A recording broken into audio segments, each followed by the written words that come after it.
O Novo Testamento. Bíblia na linguagem de hoje. Atos dos Apóstolos, capítulo 14. A mesma coisa aconteceu na cidade de Icônio. Paulo e Barnabé entraram na sinagoga e falaram de tal maneira que muitos judeus e não-judeus creram. Mas os judeus que não creram atiçaram os não-judeus contra os cristãos. Os apóstolos ficaram muito tempo em Icônio, falando com coragem a respeito do Senhor Jesus. E o Senhor mostrava que a mensagem dele sobre a sua graça era verdadeira, pois ele dava a eles poder de fazer milagres e maravilhas. Os moradores da cidade estavam divididos. Alguns apoiavam os judeus e outros eram a favor dos apóstolos.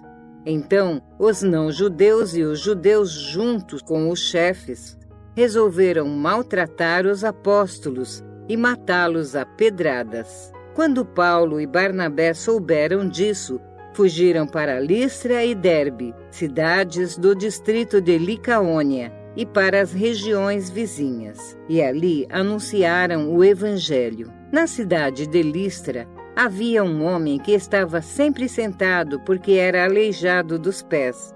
Ele havia nascido aleijado e nunca tinha andado. Esse homem ouviu as palavras de Paulo, e Paulo viu que ele queria e podia ser curado. Então, olhou firmemente para ele e disse em voz alta: "Levante-se, fique de pé."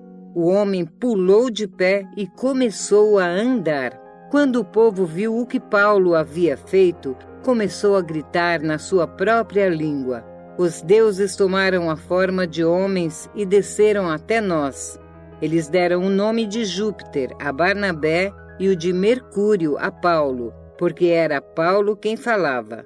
O templo de Júpiter ficava na entrada da cidade. E o sacerdote desse deus trouxe bois e coroas de flores para o portão da cidade. Ele e o povo queriam matar os animais numa cerimônia religiosa e oferecê-los em sacrifício a Barnabé e a Paulo. Quando os dois apóstolos souberam disso, rasgaram suas roupas, correram para o meio da multidão e gritaram: "Amigos, por que vocês estão fazendo isso? Nós somos apenas seres humanos como vocês. Estamos aqui anunciando o Evangelho a vocês para que abandonem essas coisas que não servem para nada. Convertam-se ao Deus vivo, que fez o céu e a terra e o mar e tudo o que neles existe. No passado, Deus deixou que todos os povos andassem nos seus próprios caminhos. Mas Deus sempre mostra quem Ele é por meio das coisas boas que faz.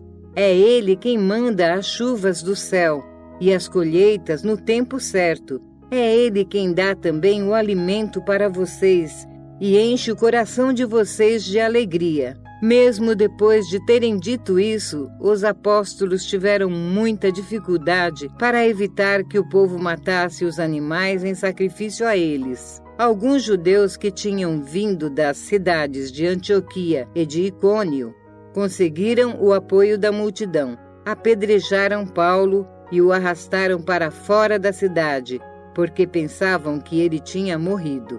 Mas quando os cristãos se ajuntaram em volta dele, ele se levantou e entrou na cidade de novo. E no dia seguinte, Paulo e Barnabé partiram para a cidade de Derbe. Paulo e Barnabé anunciaram o Evangelho em Derbe, e muitos moradores daquela cidade se tornaram seguidores de Jesus. Depois voltaram para as cidades de Listra, Icônio e Antioquia da Pisídia.